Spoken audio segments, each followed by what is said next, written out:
Muito bem, boa tarde a todos. Nós vamos apresentar mais uma aula do nosso curso introdutório de terapia intensiva aqui do CPET. Meu nome é Álvaro Rea, eu sou responsável pelo CPET. E nós vamos falar um pouco de ética e terminalidade em UTI, coisas que estão absolutamente no dia a dia de vocês, né? Hoje nós limitamos suporte avançado de vida com muita frequência na unidade de terapia intensiva. Queremos fazer isso de uma forma cada vez mais madura, mais racional, seguindo as regras éticas, as regras legais, principalmente entendendo que chega num determinado momento, há uma limitação daquilo que a gente pode oferecer para o doente e que limitar sofrimento num determinado momento é a melhor ação que a gente pode fazer dentro da UTI. Então, nós vamos falar também um pouco de limitação de SAV, limitação do suporte avançado de vida dentro desse conceito de ética e terminalidade dentro das UTIs. Vejam como as UTIs se tornaram complexas ao longo do tempo, né? A gente vê tudo aqui que está junto em benefício do doente, a gente só não consegue ver o doente, né? Isso é uma coisa que a gente tem que sistematicamente procurar evitar. Então vamos trazer o doente para dentro do nosso centro de atenção, sabendo que não só a gente está lidando num ambiente altamente complexo, com várias tecnologias ao redor do doente, mas também com muitos personagens para poder cuidar desse doente. Dependendo da complexidade da UTI, você tem não só o médico intensivista, o plantonista intensivista, tem o diretor clínico da unidade, as equipes de suporte, diversos consultores, vários médicos envolvidos com o atendimento do doente, o cardiologista, o neurologista, o cirurgião cardíaco, o neurocirurgião, o nefrologista, tem enfermagem especializada, fisioterapia especializada, psicólogo, nutricionistas, farmacêuticos, fonoaudiólogos. E é preciso buscar um consenso entre esses profissionais que estão também envolvidos com o doente na hora de definir terminalidade e limitação de suporte avançado de vida. Ao longo do tempo, as unidades de terapia intensiva se mostraram altamente benéficas para um grupo muito grande de doentes. Sempre me chamou muito a atenção esse trabalho, é um trabalho publicado já há 10 anos atrás, pelo grupo do Apache 4, em que eles fazem uma análise do que acontecia em 1988 e depois em 2009. Então são 21 anos de diferença. E veja em vermelhinho como a mortalidade era em 1988 e como ficou a mortalidade em 2009 num grande banco de dados do Apache 4. Como caiu significativamente a mortalidade em algumas dessas doenças para metade. Bom, isso mostra que a capacidade nossa de poder salvar vidas melhorou muito no final do século passado, no começo desse século, né? Em diversas doenças, né? Por exemplo, hemorragia intracraniana, a mortalidade caiu de 54% para 21%, e em várias doenças isso aconteceu da mesma forma. Se você avaliar os doentes com SARA, com injúria pulmonar aguda, SARA, assim como ela era chamada antes do consenso de Berlim, a mortalidade caía para 55%, para alguma coisa como 25%, para metade dos doentes com essa doença em mais ou menos 20 anos. Os doentes com sepse, à medida que nós ganhamos a capacidade de poder organizar o atendimento dos doentes sépticos na beira do leito, à medida que você vai se organizando, a mortalidade cai facilmente, rapidamente para 20% menos, né? 37% para 30%, isso dá exatamente 20% de queda de mortalidade. Na minha vida profissional, eu quando me formei há 40 anos atrás, quando a gente internava um doente hematológico dentro da UTI, 90% dos doentes morriam, né? Atualmente, cerca de 50% dos doentes morrem. Então veja o benefício que as unidades de terapia intensiva fizeram aí ao longo do tempo. Mas, paralelamente, começou a aparecer um outro conceito. O conceito de que só sobrevida não é suficiente. De que o que a gente tem que fazer dentro da unidade de terapia intensiva é gerar valor em saúde. E gerar valor em saúde significa, dentro da unidade de terapia intensiva, que o paciente sobreviva, que ele sobreviva saudável e sem sequelas, que ele tenha um retorno rápido às atividades anteriores, eficiência e sem complicações, ou seja, fazendo a menor quantidade de coisas possível, sem complicações, que esse paciente tenha recuperação sustentada ao longo do tempo e sem a necessidade de novos tratamentos. Esse é o grande desafio dos dias de hoje, né? Um paciente que estava trabalhando anteriormente, que ele vem para dentro da unidade de terapia intensiva, ele nem a sua família querem só sobrevida. Eles querem sobrevida, qualidade de vida posteriormente. Qualidade de vida se tornou um atributo desejado pela nossa sociedade nos dias de hoje. Então chega num determinado limite da nossa atividade dentro da unidade de terapia intensiva e que a gente tem que perguntar, será que nós somos capazes, em doentes individuais, de poder fazer com que a gente possa fazer com que essa pessoa possa voltar à sua normalidade? Se não for possível, até que ponto eu devo continuar sustentando as minhas atividades dentro da UTI, já que eu sou incapaz de poder realizar isso tudo? Então existe dentro da unidade de terapia intensiva, dentro desse espectro dos doentes, dependendo da gravidade da doença, da intensidade da deterioração fisiológica e do prognóstico antecipado, alguns doentes que estão muito mal para poder se beneficiar da unidade de terapia intensiva. Tem muito pouca coisa que a gente possa oferecer nesse espectro de gravidade de doentes. Alguns doentes nem precisavam de ir na unidade de terapia intensiva. A grande maior parte dos doentes a gente se beneficia, porque as nossas atividades bem feitas salvam vidas e geram valor em saúde, mas tem um espectro de doentes que estão muito mal, que eventualmente não deveriam vir, e se vêm, eventualmente a gente tem que começar a pensar em fazer limitação de suporte avançado de vida nesses doentes. Nós criamos dentro da unidade de terapia intensiva algumas doenças. A mais clássica delas é a disfunção e falência de múltiplos órgãos. Não havia disfunção e falência de múltiplos órgãos antes das unidades de terapia intensiva. Antes das UTIs, o doente desenvolvia uma falência de um órgão e morria. Ele não tinha como ser suportado nessa falência e sobreviver à falência respiratória, porque hoje você entuba, o doente faz insuficiência renal, você faz diálise, ele faz choque, você faz droga vasoativa durante tempo prolongado, e assim por diante, você vai suportando uma falência atrás da outra. Então é possível que um doente, nessa linha do tempo, desenvolvendo disfunção e falência de múltiplos órgãos, a causa mais comum de morte nas UTIs, hoje, no mundo moderno, no mundo desenvolvido, é possível que esse doente desenvolva uma disfunção e falência de múltiplos órgãos e morra, ou tenha alta da UTI, ou sobreviva. E aí fica mais tempo, dias, semanas, às vezes meses, desenvolvendo uma infecção, você trata, uma segunda infecção, você trata, uma terceira infecção, faz uma hemorragia digestiva e você trata.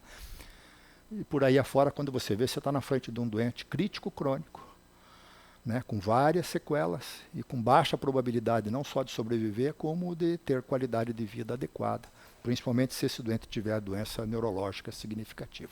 Então vai chegar num determinado tempo, um momento nessa linha do tempo, em que a gente pergunta se nós estamos causando mais bem para esse doente ou não. Essa figura é muito ilustrativa.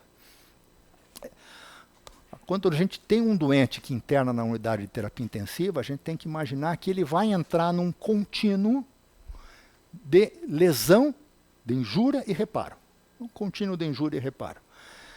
Ele tem um estado funcional prévio, ele sofre uma injúria, um trauma, uma infecção, uma grande cirurgia, e ele vai para o seu pior estado funcional. Se esse doente não tem reparo, esse doente rapidamente ele vai morrer. Porque ele não consegue reparar a gravidade daquela injúria que ele recebeu no momento da entrada. Faz um choque séptico e você não consegue recuperar a droga vasoativa em doses crescentes, faz volume, faz antibiótico e você está numa dose crescente de droga vasoativa, ele não urina. 2 dias esse doente morre.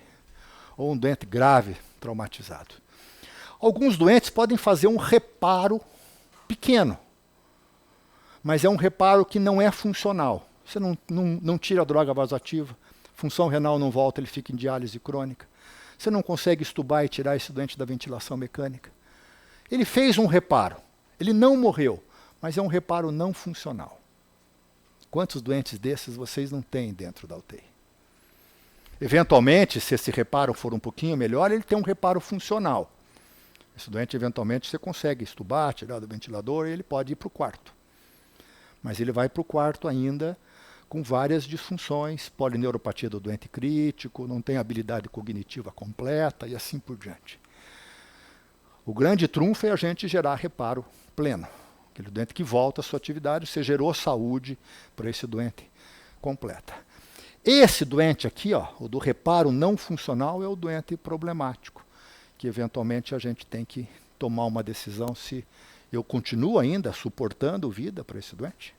Ele ainda tem capacidade de, nesse momento ele é não funcional, mas se tornar funcional, e se tornar funcional, consigo estubá-lo, com qual qualidade de vida ele vai ter posteriormente.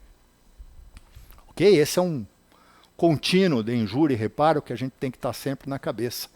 De minimizar a injúria, mas tentar facilitar ao máximo o reparo e tentar entender, doente para o doente, qual é o máximo reparo que aquele doente pode obter.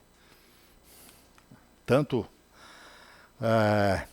nas lesões agudas, que eventualmente se recuperam, como função renal, por exemplo, polimioneuropatia do doente crítico, que às vezes leva 6 meses, 12 meses, para poder ter reparo pleno.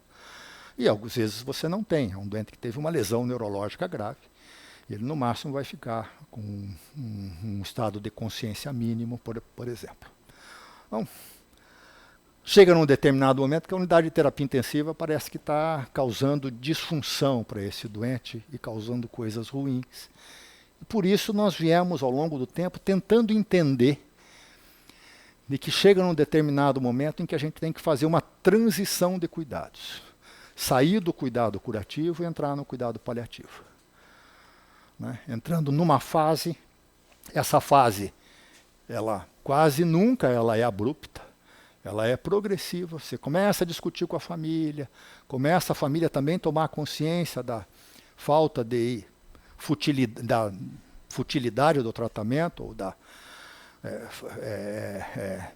se torna inexorável de que esse doente não vai se recuperar mais, porque a gente já não consegue mais, no tratamento paliativo, fazer reparo, pelo menos funcional, das lesões da fase aguda. E aí você tem que ir progressivamente entrando numa fase de tratamento paliativo para esse doente, e chega numa fase mais avançada até, e começar a planejar a morte desse doente, das últimas horas. Tudo isso a gente vai fazer vários treinamentos durante a residência de vocês, para que vocês façam isso bem feito. Antes disso, por que eventualmente a gente investe tudo para o doente, né? Aquela obstinação terapêutica que a gente tem que evitar. A gente tem que tentar entender por que isso é feito, para tentar evitar isso. Bom, as principais razões são: a predição estatística ela é difícil para um doente. Né, dizer que a mortalidade é de 80% não significa que aquele doente vai morrer. Né? Aliás, predição estatística a gente sempre erra para o doente individual. Né? Quando você fala que ele tem 50% de chance de morrer, ele só pode sobreviver ou morrer. Ele não pode ter 50% dele que sobrevive, ter 50% que morre. Né? A não ser que seja 100%. A predição estatística para o doente em si ela é sempre errada. A gente faz predição estatística baseada numa população semelhante àquele doente. Qual é a maior chance dele estar participando de um determinado desfecho ou de outro desfecho. Então, isso não é uma coisa fácil, é uma coisa que tem que ser treinada aí ao longo do tempo, e ela precisa ser consensuada.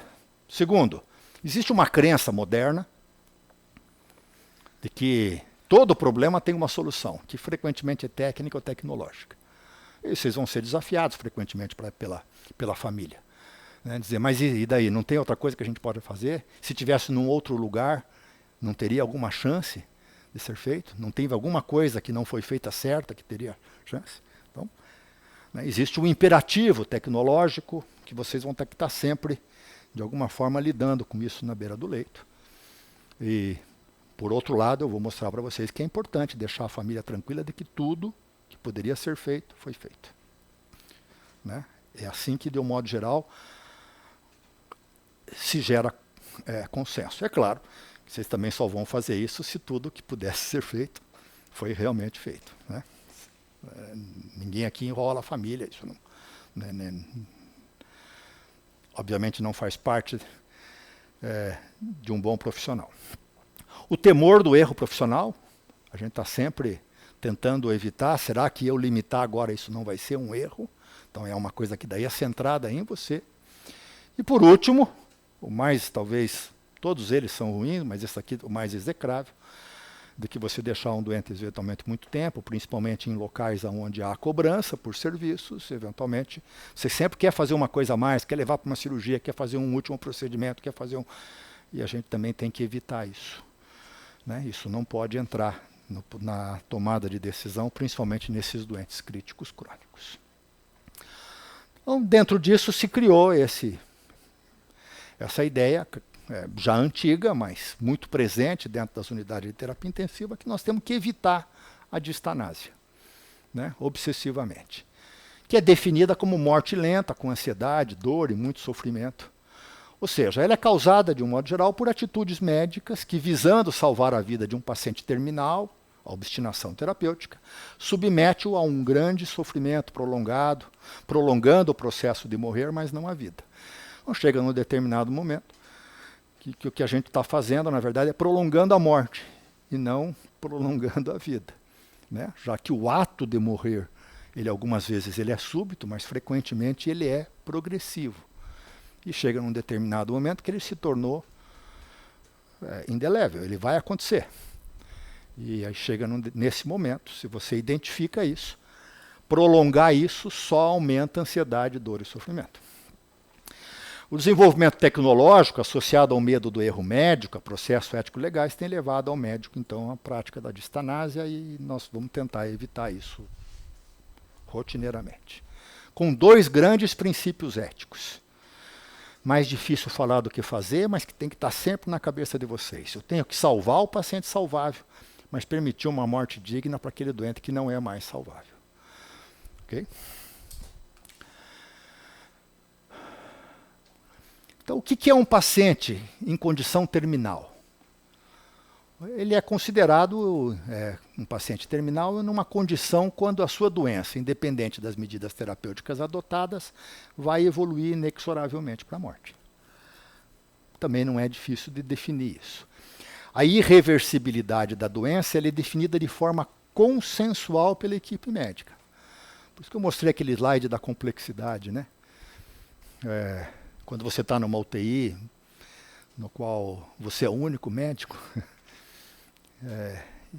na verdade, você não tem que buscar muito consenso, né, a respeito da doença do doente. Isso tem os seus riscos, né, porque às vezes você está dependendo de uma opinião de um médico só. O ambiente em que a gente trabalha é um ambiente cheio de equipes médicas. Né? Nós não fazemos limitação de suporte avançado de vida às 3 horas da manhã. A gente faz isso na reunião multidisciplinar, 1, 2 reuniões.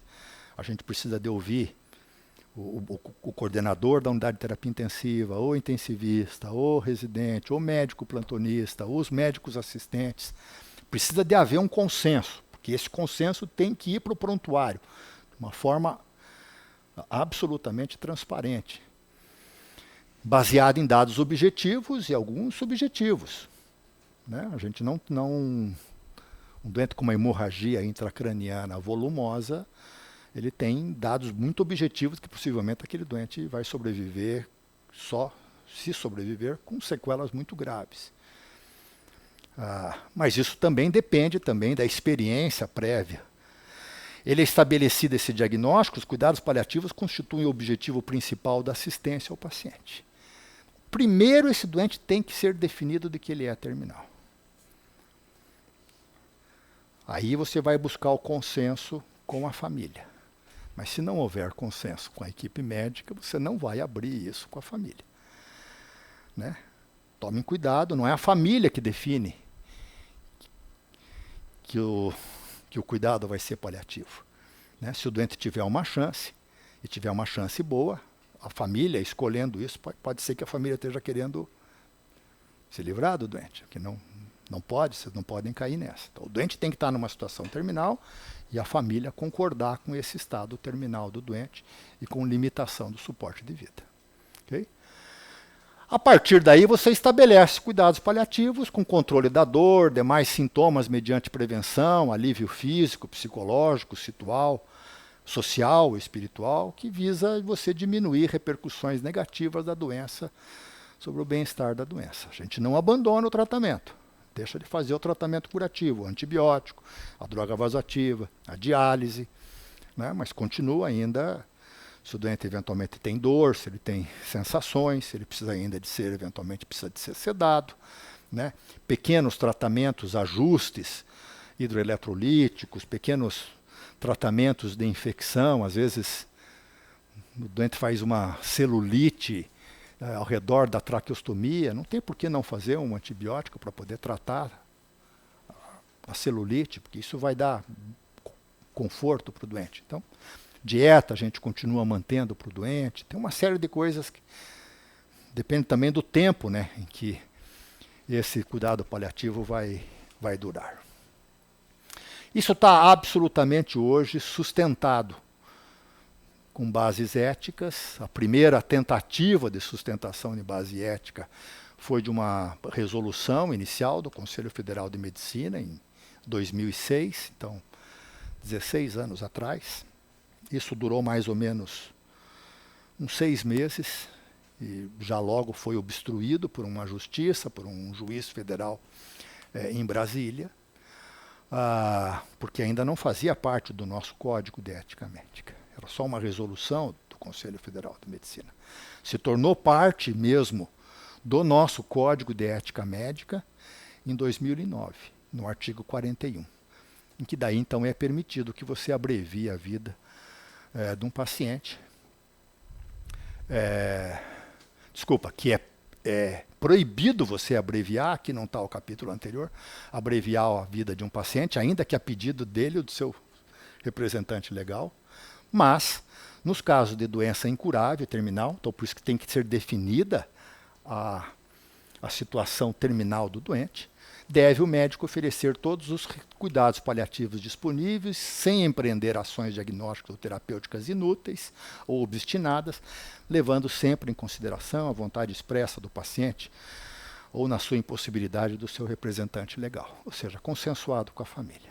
Então, nunca se esqueça que primeiro tem que definir o estado terminal e a futilidade de um tratamento para poder curar o doente. E a partir disso você vai buscar o consenso, baseado então em dados que o paciente pode ter externado anteriormente, que para nós é infrequente, é muito comum na oncologia, mas para nós, de um modo geral, a gente pega um doente que de um modo geral, está inconsciente nesse momento. A gente precisa muito da família para poder tomar essa decisão na grande maior parte das vezes.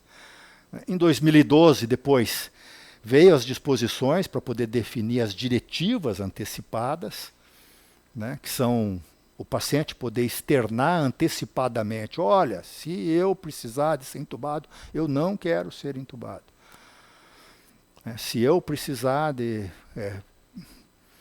numa situação avançada do meu tumor e alguém quiser fazer uma quimioterapia paliativa, eu não quero ser tratado. Ou ele expressa isso através de algum documento, mas não é necessário.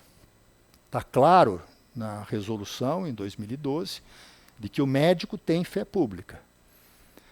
Então, se em algum momento um oncologista, por exemplo, recebeu um comunicado, uma diretiva antecipada do seu paciente e anotou isso no prontuário, isso está valendo. Okay? Não precisa de registrar em cartório, não precisa de pedir é, assinatura comprovada, nada disso. Uma avaliação, uma dita do paciente, e que seja isso para um médico, isso estiver escrito no prontuário, isso está valendo. Se ele disse para algum familiar, e há consenso entre os familiares de que aquilo foi dito, isso deve ser respeitado. Ok? Então, se eventualmente ele precisar de um consentimento informado, que a gente raramente nessas limitações faz, mas é importante, pelo menos vocês, na hora de tentar buscar apoio da família, saber que esses elementos aqui precisam de estar incluídos na comunicação que vocês fazem com a família e na autorização que a família vai dar para vocês para limitar. De que vocês estão informando todas as informações que são relevantes sobre o caso clínico do doente, de que o paciente ou familiar entende essas informações, né? E aqui eu vou dizer uma coisa que eu digo sempre, que comunicação é só uma coisa. Comunicação é o outro entender o que você está dizendo. Comunicação não é você dizer alguma coisa para o doente ou para o familiar. Se ele não entendeu, você não comunicou. Ok? Então não adianta você, na passagem de visita, de plantão, dizer coisas assim do tipo: ah, mas eu falei para essa família ontem. Eles vêm perguntar a mesma coisa hoje? Meu amigo, se você disse, eles estão perguntando a mesma coisa, é que eles não entenderam o que você quer dizer. Então, volta lá e fale de uma forma diferente. Porque enquanto eles não entenderem, a comunicação não foi feita. Eles estão com resistência, isso é natural, aconteceria com vocês. Se vocês não fossem médicos, ou mesmo sendo, vocês frequentemente não vão conseguir entender, ou não vão querer entender, principalmente naquela fase, né, de uma doença muito aguda, que o doente rapidamente se tornou de mau prognóstico. É preciso passar por todas as fases. Então, sempre leve em consideração. Na hora que vocês vão obter um consentimento de limitação, de que todas as informações relevantes estão colocadas, foram comunicadas, e o paciente, no nosso caso, a maior parte das vezes o familiar, entendeu isso. Que a família é competente para poder avaliar riscos e benefícios, né? De que ela é livre para poder escolher, e que o paciente, o seu representante, deve fazer a escolha final. Okay? Vocês vão ver em algumas situações de que está definido o estado de terminalidade do doente. Mas se a família quiser que continue sendo feito o antibiótico droga vasoativa, a gente não tira. Ok? Isso tudo para poder mostrar que a gente já faz bastante limitação de suporte avançado de vida, com esses preceitos todos. Esse artigo, para nós, ele foi emblemático, um artigo publicado no Blue Journal em 1998, 24 anos atrás, mostrando como é que os doentes morriam nos Estados Unidos. 26% dos doentes só morriam com suporte avançado de vida, e se parar, reanima. Ou seja, 1/4 dos doentes. Então, 3/4 dos doentes morriam com alguma limitação de suporte avançado de vida. Com limitação de se parar, parou, mas faz tudo. Aquele doente que você está fazendo droga vasoativa, está fazendo antibiótico, mas se ele fizer uma outra complicação, você não faz mais nada, mas não tira o que você já fez. E o último é você retira aquilo que você já fez. O doente está tão não responsivo que eu não vou fazer a próxima dose do antibiótico, vou tirar a droga vasoativa. Eventualmente até extubação paliativa. Ok? São os 4 níveis.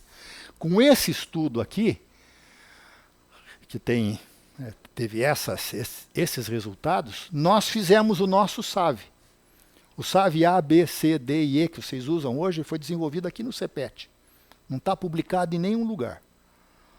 Então, o SAV A é o doente que deve receber todas as intervenções de SAV, inclusive reanimação cardiorrespiratória, se ele tiver parada cardiorrespiratória. O B faz tudo, Mas se parar, parou. Senão reanima. Muito comum nos doentes com choque refratário.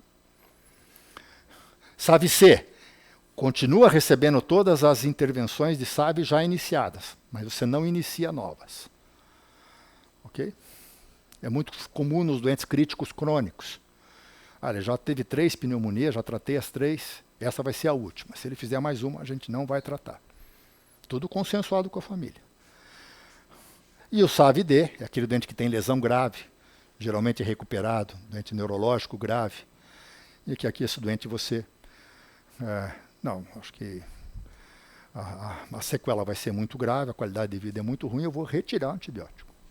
Vou retirar a droga vasoativa, em 1, 2 dias o doente morre. Ok? E ainda tem o SAVI-E de morte encefálica. Em 2003, nós aqui em Curitiba fizemos uma avaliação com os nossos doentes do CPET, e já em 2003, então há 20 anos atrás, a gente só fazia, os doentes morriam com SAVI-A só em 36% das vezes. Ou seja, 1/3, mais ou menos. 2/3 morriam com alguma limitação. Né?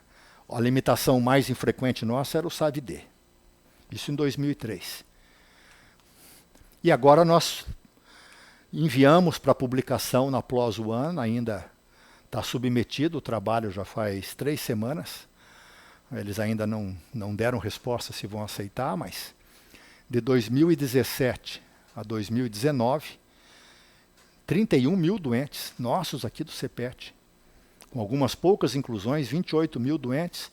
Nós analisamos SAVI-A, SAVI-B, SAVI-C, SAVI-D, SAVI-E. E o nosso resultado é de 31% dos nossos doentes só morrem com SAVI-A.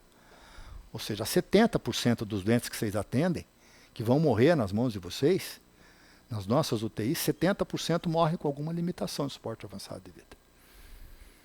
Então é a grande maioria. Isso já é feito com alguma frequência. Nós fazemos muito SAVI-C. Né? Fazemos ainda pouco SAVI-D. Okay?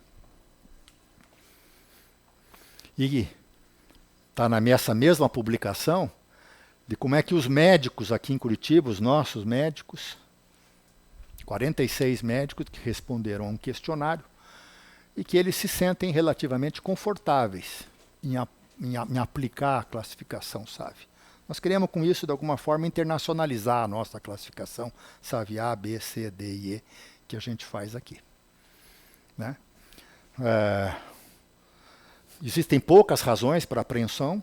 Medo, eventualmente, de uma ação legal ocorre em 20% dos casos ainda, né? Dos médicos que sentem algum receio de estar limitando, de que isso possa ter alguma incerteza legal. A gente faz muita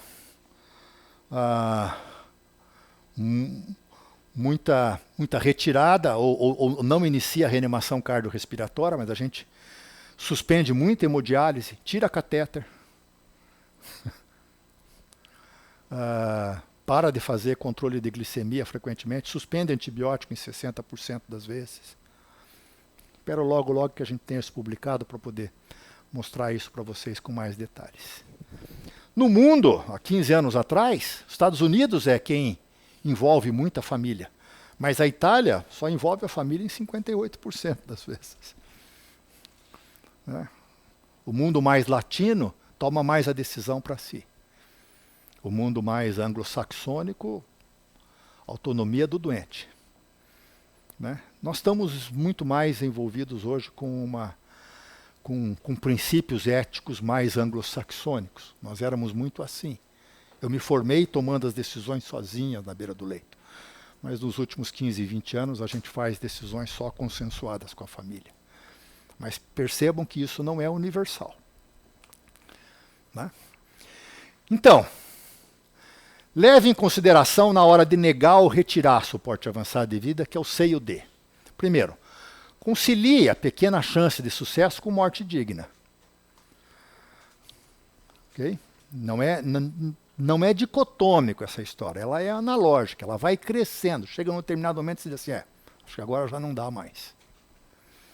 Caracteriza a evolução clínica da doença subjacente e caracterize que realmente está fútil continuar tratando. Os familiares mais chegados devem ser envolvidos. Procure se antecipar à evolução clínica e às complicações. Né? Mais fácil, melhor, mais ético, mais profissional. Um doente crítico crônico, você dizer assim, puxa vida, já 3 pneumonias, muita lesão crônica, 85 anos de idade, já tem uma sequela de AVC. Será que ele, se fizer mais uma pneumonia, eu vou tratar? Leve essa questão para a família antes dele desenvolver a pneumonia. Porque colocar a família na fria, chamar de madrugada, ó, tem uma pneumonia, trato ou não trato? Não é legal. Então você se antecipa, você já sabe. E a família está consensuada. Olha, nós não estamos dizendo que ele vai morrer, mas eu estou dizendo que as chances são cada vez pequenas, a qualidade de vida também vai ser ruim. Eu posso, na próxima vez que ele fizer uma pneumonia, a gente não tratar, estamos juntos. Ok? Comunicação eficiente entre todos é essencial. Retirar suporte avançado de vida é diferente de não iniciar. Essa é uma questão, né? C é diferente de D? O que você prefere? Não iniciar ou retirar depois de ter iniciado? Não iniciar, né? Porque retirar depois de ter iniciado dá a impressão que você mata. Ok? Cultural e psicologicamente é diferente, mas do ponto de vista ético é a mesma coisa. Okay? Não há nenhuma razão ética se você iniciou uma coisa, você manter só porque iniciou. Se no dia seguinte você decide que você não devia ter iniciado. Dá para entender? Na dúvida, inicia, mas no dia seguinte rediscuta. E daí retira, sem nenhum problema. Se ainda dá chance para o doente, eventualmente, na prática, você não nega um tratamento que pode ou não funcionar, com receio de suspendê-lo posteriormente. Ou seja, você ainda tem o benefício da tentativa. Não está completamente consensuado, eu inicio o antibiótico hoje, mas amanhã eu chamo a família, olha, apresentou uma pneumonia, nós iniciamos um tratamento, mas a gente queria discutir com vocês, que talvez a gente esteja indo longe demais, quero saber se a gente mantém, se a gente não mantém. Não, a gente não mantém, suspende. C e D é a mesma coisa. Ok? Claro que precisa de maturidade, né? Precisa de cancha para poder chegar, para poder fazer isso. Então, planejando a boa morte. É sempre bom você iniciar a discussão precocemente. Não começa uma discussão às 3 da manhã, não vai funcionar. Deixa para poder fazer isso de manhã, com alguém eventualmente mais experiente no começo. Precisa ganhar confiança da família. A família precisa sentir de que nós estamos fazendo aquilo para o doente, e não para poder se livrar de um problema. Estimula a discussão em períodos estáveis. Diminua a carga de responsabilidade do paciente e da família. Ok? Então você também tem uma opinião. Né? Então procure não passar essa tua opinião não queira impor a tua opinião. Mas é claro que você não está ali absolutamente sem nenhuma opinião. Afinal de contas, você é o especialista naquilo. A família precisa de acreditar em você, precisa saber quais são as suas opções. Mas ela precisa também saber que ela pode não seguir aquele caminho. Informe todas as possibilidades e busque e estabeleça o consenso. E o consenso tem que ir para o prontuário. Ele é aberto, ele é transparente. Não se faz limitação de esporte de vida, por favor, no escurinho do cinema. Né? Na noite, não é um médico plantonista que vai fazer isso. De um modo geral, são as pessoas com maior graduação, depois de consenso da terminalidade do doente, do tratamento fútil, e depois de ganhar confiança com a família. É frequente que isso leve 1, 2, 3 dias para que isso aconteça. Para que o processo seja o mais sem conflito possível. Ok? O que são barreiras para uma boa comunicação?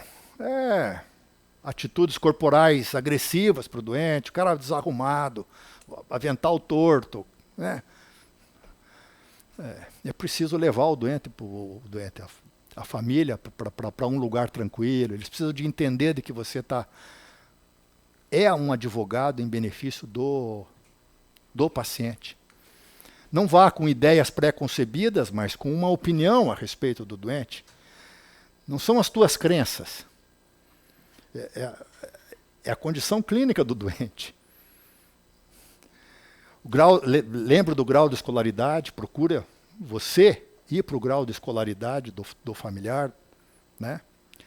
Motivação, interesse, significados e valores pessoais.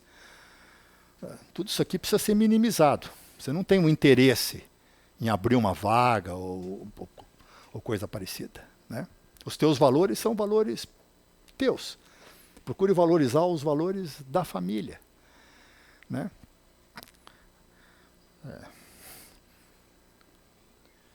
Há uns meses atrás tivemos um paciente com 42 anos de idade, com paralisia cerebral, absolutamente acamado, sem nenhuma habilidade cognitiva, que fez uma pneumonia em casa. A família levou mais ou menos 1,80 m, devia ter mais ou menos uns 43 quilos, mais ou menos. E aí você pergunta para a mãe, vamos tratar, mãe? Eu quero que faça tudo. E aí você olha o doente, não tem uma escara. Nada. Ela cuida daquilo como se fosse a vida dela. A gente vai tratar e vai entregar para a família do mesmo jeito novamente. É ela que decide. Não são os meus valores. Procure diminuir a emoção, né? Nesse momento. Primeiro cuide dos familiares. Né? Não estabeleça uma limitação de esporte avançado de vida quando eles estão ainda desesperados, quando eles ainda não estão acreditando no que está acontecendo. Não é hora de discutir limitação naquela hora, né? Tem que ter habilidade de comunicação. Eventualmente tem problemas de idiomas, traqueostomia só se for o doente, não se for o familiar, né? Alterações de consciência, geralmente você vai com o familiar. Então, se essas barreiras todas precisam de conhecer, elas precisam ser transpostas para poder adquirir uma boa comunicação com a família. Ruídos, distorção, omissão, sobrecarga de trabalho, uma série de coisas precisam ser colocadas um pouquinho de lado. É uma decisão que para a família é a decisão, talvez, muitas vezes, mais importante para eles. Promova empatia, construa um ambiente de integração, né? Repita a informação sempre que necessário, certifique-se que a comunicação foi compreendida, saiba ouvir e falar na hora certa, faça uma linguagem coloquial, boa postura e vestimenta adequada, disponha de tempo necessário, que senão não vai dar certo. Okay? As considerações importantes é que todos os fatos relevantes do caso estejam disponíveis, que os valores pessoais dos envolvidos sejam valorizados, costumes, práticas profissionais, recomendações éticas estejam disponíveis, eles precisam estar sabendo que a gente tem um consenso profissional sobre a doença do doente, que nós temos leis e recomendações éticas para poder limitar, que isso está dentro, mas que isso precisa ser consensuado com a família. Muitas vezes eles levam isso, vão conversar com outras pessoas, voltam mais tarde, eventualmente no dia seguinte, e a gente vai sustentando o suporte de vida enquanto isso não tiver consensuado. Ok?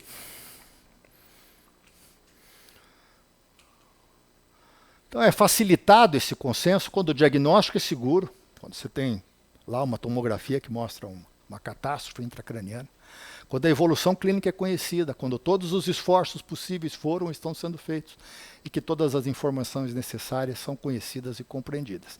Nem sempre é possível fazer tudo isso, mas é sempre aquilo que a gente está buscando fazer para poder deixar a família tranquila. Naquele momento é importante de que está se perdendo uma pessoa importante da família, eventualmente um amigo, mas que tudo isso aí foi feito, de que o tratamento realmente estava se tornando fútil.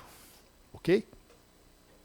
A gente tem que saber os nossos limites médicos,